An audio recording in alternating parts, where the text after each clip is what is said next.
This film, taken in 1903, recalls the first flight of this primitive biplane making aviation history. As the two brothers prepare to attempt the first catapulted takeoff, man's age-old dream of flight becomes a reality. That first flight near Kitty Hawk, North Carolina, was hundreds of years in the making. Engineers, physicists, mathematicians, and machinists around the globe contributed to the epic achievement of mechanical flight. 11 years later, in 1914, the first commercial airline was founded. With a fleet of 2 primitive seaplanes, the St. Petersburg-Tampa airboat line ran daily flights between St. Pete's and Tampa, charging $5 for a one-way ticket or 100 pounds of freight. The airline operated for 4 months, shutting down operations before it turned a profit. Today's airlines benefit from advanced technology, more diverse revenue streams, and high demand. But they also face high fixed costs and extreme sensitivity to macroeconomic changes. As Warren Buffett famously joked, if a far-sighted capitalist had been present at Kitty Hawk, he would have done his successors a huge favor by shooting Orville down. The airline industry is an integral part of the global economy. But what does the risk-reward trade-off look like for the airlines over the longer term? Will loyalty programs continue to boost profits? Will sustainability pressures further weigh on cost management?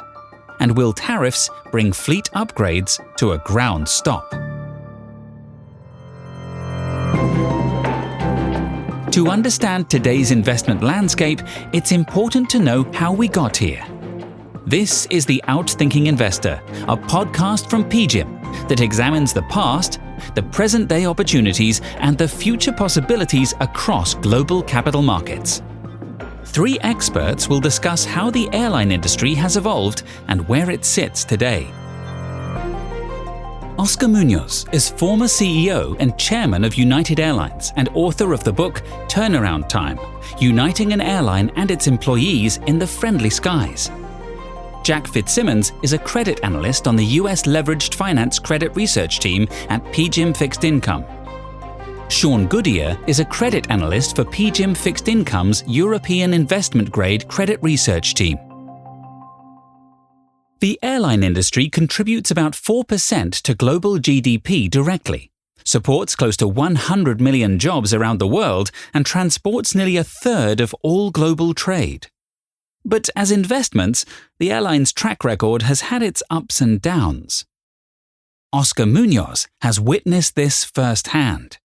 Over the past 50 years, the industry has evolved like every other business mightily. There's been lots of consolidation. Regulation has allowed airlines to operate in the free market economy in a very competitive space as opposed to being controlled by a lot of regulatory aspects. So all of those things have happened to many modes of transportation. And then, of course, aircraft have evolved. They've gotten bigger and better, more fuel efficient. And with the expansion of so many different airlines around the world, a broader global reach, it truly has made the world a smaller place. So it's an exciting industry. It is also fraught with financial difficulties because these are long-lived, expensive assets. And so from an investment perspective, everybody looks at the past. And probably the most pressing concern that I see with regards to the investable quality of our industry is that it's so tied to fuel price. You go back on any regression analysis and you'll see that as fuel prices rise, our stocks go down and vice versa. And again, those are uncertainties that create a beta that is just very difficult for people to manage through. But we have seen sustained periods of growth over the last decade, and a few of the airlines have done very well. In fact, airline profits soared into 2025 with strong earnings and record revenue. What's less certain is how revenue and profits will hold up longer term. In the US, macroeconomic uncertainty around inflation, interest rates, and tariffs triggered some to withdraw forward guidance on earnings. It's a similar picture in Europe, as Sean Goodyear explains. Coming into earnings, there was a lot of concern over demand weakness, particularly on the transatlantic. This was, of course, driven by expectations for a weaker US economy off the back of all of the tariff uncertainty we've seen. So some equity analysts lowered their forecasts and airline stocks and bonds sold off. For context, the transatlantic has been an extremely strong market for the European airlines, who have all seen double-digit yield increases over the past couple of years, and this has actually helped to fuel the post-pandemic recovery. Although none disclose margins, this is widely assumed to be their most profitable major route, with estimates that it accounts for over half of operating profit for some of the airlines. So this means any weakness could therefore materially change the earnings outlook for the network airlines. So back in March, Virgin Atlantic, the UK's second largest airline on the transatlantic, sounded the alarm when it said it had started to see signals US demand had been slowing. And since then, we've had all the big three network airlines in Europe, so namely IAG, Lufthansa, and Air France-KLM reports, and they all flagged slight transatlantic softness in forward bookings. IAG, that's the owner of British Airways and the Spanish national carrier Iberia. Interestingly, Lufthansa and Air France-KLM said that this was coming from outbound European to US bookings, but IAG claimed it was US to UK bookings. For all of them, weakness in the economy has been the main driver, and to varying degrees, this has been offset by strength in premium leisure, which continues to be extremely robust. The airline business is complex, with lots of dependencies that vary within and across countries. A key challenge in the US is the outdated air traffic control system, which is actually making air traffic worse. This is the moment when air traffic controllers working at busy Newark Airport in New Jersey suddenly lost radar and communication, leaving those air traffic controllers essentially flying blind, with planes in the air. No, you do not have Bravo clearance. We lost our radar and it's not working correctly. Radar service is terminated. If you want a Bravo clearance, you can just call the towers when you get closer.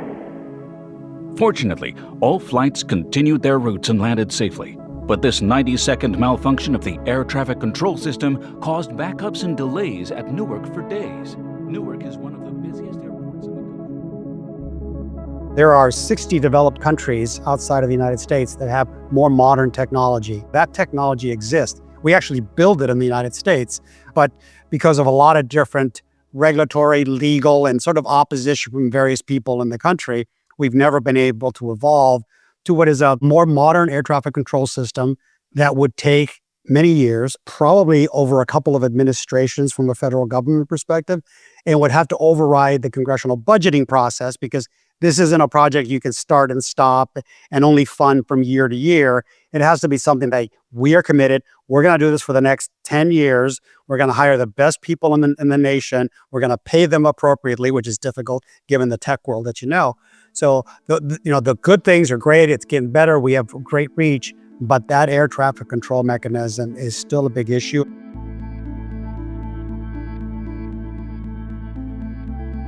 Loyalty programs have become a critical strategic asset for the airlines. Although there's little transparency into how much they contribute to profitability, these programs add a great deal of stickiness to the airline's customer retention. According to Jack Fitzsimmons, that's especially true for the premium airlines. I think the real game for airlines is to win brand loyal customers, and these customers care firstly about schedule. So if you're a customer that's based in Dallas, you'll likely be an American Advantage loyalty member. And that's because American's hub is in Dallas, and that's where America's schedule is more robust than competitors. If you're in Atlanta, you'll likely be Delta. Most markets, though, are pretty competitive, and customers will start to care about which airline then has the best service, the best lounges, the most comfortable, spacious airplanes, the more reliable Wi-Fi.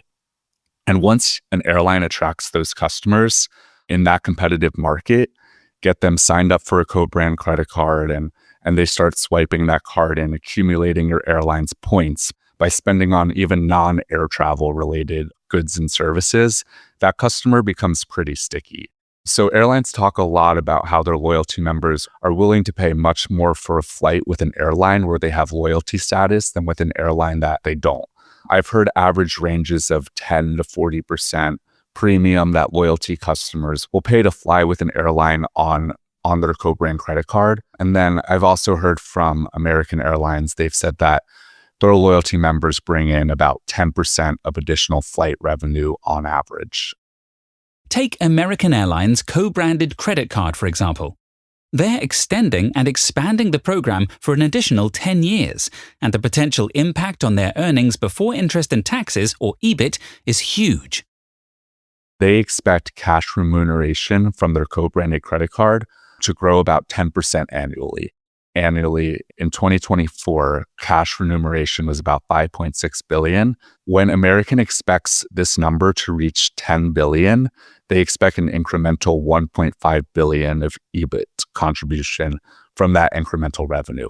So if you just look at the margin on the airline remuneration, that's about a 35% margin. They are the crown jewel assets, essentially. They continue to drive margin and they continue to hold up pretty steadily, especially in the current backdrop. Loyalty programs offset lower margins from increased competition, which has forced airlines to innovate and evolve to stay profitable. They've also found other ways to boost profitability. These include ancillary fees, so fees for checked bags, seat selection, priority boarding, and then also in-flight services. And then just other streams as well. Transporting other companies' cargo is a revenue stream for airlines. And then partnerships between different airlines where they can revenue share. And then finally, the other way the airline industry has changed over the last 50 years is pretty obvious, but technological advancements. So online booking systems, they've allowed for the transition from travel agent bookings to online platforms, increasing direct sales and then thus decreasing costs for the airlines. Another is new revenue management systems. So systems with dynamic pricing. These are sophisticated algorithms that adjust ticket price based off demand and allows airlines to maximize revenue. Another technological advancement is just new next generation aircraft that has higher gauge or more seats per flight. And then these aircraft are thought to be anywhere from 20 to 25% more fuel efficient. So that also helps the airlines save on the cost side. Jet fuel is typically the biggest cost of operating an airline, so the price of fuel is a decent indicator of the industry's profitability. Lower prices over the past couple of years have acted as a tailwind for the airlines. European airlines hedge most of their fuel, so about 70 to 80%, but still benefit from big declines, and we could see a large drop in their fuel bill this year, which would potentially offset any of that demand weakness we might see. Cost pressures have actually eased substantially for the European airlines, and this is after they spiked in 2022 and 2023 when global inflation reached multi-decade highs. The staff cost increases are still higher than before the pandemic, as the labor force remains tight in many European countries. Fuel is by far the largest cost for airlines. This represents about 30% of their total cost base. I would say an emerging fuel-related cost pressure is carbon costs. This is quite unique to Europe. These could actually impact margins quite a lot in the medium term. All European airlines are captured in the EU's emissions trading scheme and have to pay for carbon credits. The cost is currently quite small, so it's about 2 to 6% total costs for the low-cost carriers and about 1% for the network airlines. European airlines face much greater sustainability pressures related to net zero carbon emissions than those in other countries and regions, especially compared with US airlines. In the US, the goal is for about 10% of jet fuel to be SAF by 2030, aiming for net zero carbon emissions by 2050. Another higher cost hurdle for European airlines are the airport fees. The slot system in Europe varies by airport, with the highest costs at the busiest airports. Slots at Heathrow, for example, are so valuable that British Airways' parent, IAG, used its slots to collateralize debt during the pandemic. Managing costs, cash flows, and day-to-day operations for the airlines is complicated. Engineering a path for growth is even more so, particularly given the sensitivity of the global economic cycle and macroeconomic shocks.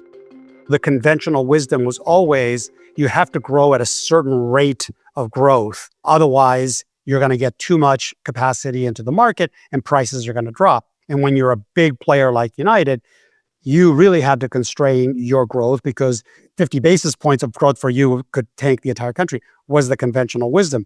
When I got there, again, back to the strategic angle of this, you could see that we were being sort of the industry's watchdog and police on capacity, but all our competitors, they would say the right thing. Oh, we're only going to grow X percent. But when the report card was done, they had grown double that. And so slowly our market share was being eroded. So we had to figure out a way to promote profitable growth, which no one believed. Growth is going to drop profit was the attitude. In early 2018, when we released our 3-year plan, we released a growth rate of 4 to 6%. The market reacted horribly, but our team had done so much work around this. We knew where we had to grow. For us, the center of the United States, Chicago, Houston, and Denver were not growing as much, and we thought there was more profit there. So we were going to put capacity in there without affecting the bottom line. That was in January 2018. Time was on United's side, and it didn't take long for the market to buy into the company's turnaround. By Thanksgiving, our stock had risen by $40, which is unheard of because we delivered first quarter, second quarter, and third quarter earnings where we grew our top line in the places that we said, and our earnings grew as well. Not by cutting people, not by slashing and burning, but just flying more people with a more effective pricing dynamic and mechanism, flying to places people want to fly, at the times they want to fly, and on the aircraft they want to fly. The industry as a whole has battled higher labor costs and airport fees since the pandemic. Pilots, for example, account for around 40% of labor costs, and their wages rose nearly 50% over the past 5 years.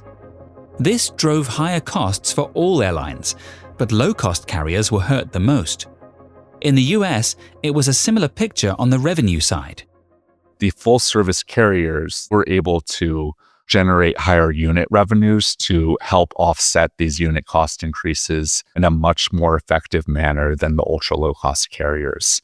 And the reason for this is because the full service carriers really have revenue diversity. The low cost carrier business model is pretty strange right now. They're now kind of dubbed the low margin carriers. And in order to kind of become competitive again, it would make sense for them to combine and streamline operations, reduce costs, and become more competitive with the legacy carriers. So I don't really envision an acquisition in the near future with the big 3 airlines. I think that would be a higher hurdle.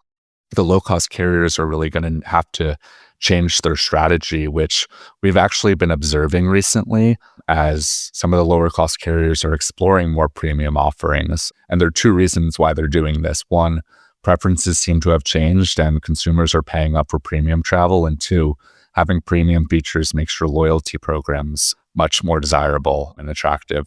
It does seem like the higher cohort, the higher income level of Americans are still doing well and still spending and willing to spend on premium travel.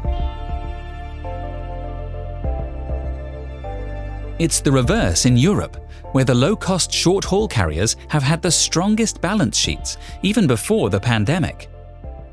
The low-cost carrier business model remains superior in Europe. It has historically enjoyed faster growth, higher margins, more resilient earnings, and superior cash flow generation than the long-haul network airlines. Across the industry, even for the weaker names in Europe, balance sheets have generally recovered to their pre-pandemic positions, with deleveraging largely complete. And for most, the primary use of capital will be now for fleet expansion and replacement. Almost all the airlines have big order books with deliveries stepping up over the coming years. And for many, fleet replacement is critical to reduce unit costs and achieve emissions reductions targets. That said, most airlines will still be returning cash to shareholders, with dividends having resumed for the majority of the European airlines at least, although at relatively low payout ratios. And I'd say the 2 standout airlines which are generating significant positive free cash flow even after CapEx are Ryanair and IAG, and these guys have actually introduced share buyback programs too. A real concern weighing on the industry is the impact that tariffs might have, as airlines need to update or expand their fleet. 2 manufacturers control their industry: US-based Boeing and Europe-based Airbus. So there is still a risk that the EU would retaliate by slapping a 20% tariff rate on aircraft exports from Boeing. This is not something that EU airlines could withstand. It would simply not be economical to pay an extra 20% on their Boeing fleet orders. Ryanair is by far the most airline at risk, with an all-Boeing fleet and an order book with hundreds of Boeing 737s. Similarly, the CEO of Lufthansa gave a pretty similar message, insisting that you would not see airlines paying the additional 20% and take delivery as planned. Ultimately, any delivery delays will disrupt fleet plans, leading to inefficiencies and higher unit costs. Interestingly, BA announced a new order, and this was for 32 wide-body Boeing aircraft, and this was actually in May, after the US and UK signed a trade agreement. Boeing is the largest exporter in the US and holds around 40% of global market share, while Airbus is Europe's largest exporter and holds around 60% of market share. Might this be an opportunity for Airbus to further expand its market share? Unfortunately, they are not in a great position to take advantage of this because their order book is pretty much completely full for the next decade. So even when you saw Boeing had its particular issues with production, having to kind of ground planes, Airbus couldn't take advantage of that because its order book was so full and it could not speed that up. And again, it's been struggling to ramp up its own deliveries. Jets are capital-intensive and long-dated assets, with the average lifespan of a plane around 20 to 30 years. That's in addition to significant maintenance costs, even for the newer planes. They're mechanical instruments that don't always work no matter how much we maintain them. Something's going to break at a certain point in time. And so I have to say that in spite of all of that, every time I see an aircraft take off in the air, I throw my arms in the air and I celebrate because, yes, we got another one up there. Because it is quite the process to get a flight out in time. And again, the general customer doesn't have to know any of that sort of thing, but it is in a complicated logistical dance to get all of these moving parts together and aligned to make your flight not only safe, but on time. Thanks to Oscar Munoz, Jack Fitzsimmons, and Sean Goodyear for their insights on the airline industry. The Outthinking Investor is a podcast from PGIM.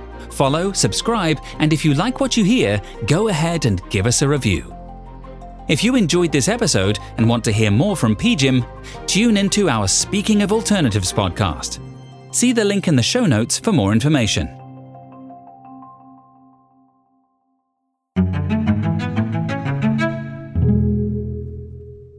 Past performance is not a guarantee of future results. All investments involve risk, including the loss of capital. PGIM is not acting as your fiduciary. The contents are for informational purposes only, are based on information available when created, and are subject to change. It is not intended as investment, legal, or tax advice and does not consider a recipient's financial objectives. This podcast includes the views and opinions of the authors and may not reflect PGIM's views. PGIM and its related entities may make investment decisions that are inconsistent with the views expressed herein. This podcast should not be reproduced without PGIM's prior written consent. No liability is accepted for any direct, indirect, or consequential loss that may arise from any use of the information contained in or derived from this podcast. This material is not for distribution to any recipient located in any jurisdiction where such distribution is unlawful. PGIM is the global asset management business of Prudential Financial Inc., which is not affiliated in any manner with Prudential plc, incorporated in the United Kingdom, or with Prudential Assurance Company, a subsidiary of M&G plc, incorporated in the United Kingdom. Copyright 2025. The PGIM logo and the rock symbols are service marks of PGIM's parent and its related entities, registered in many jurisdictions worldwide.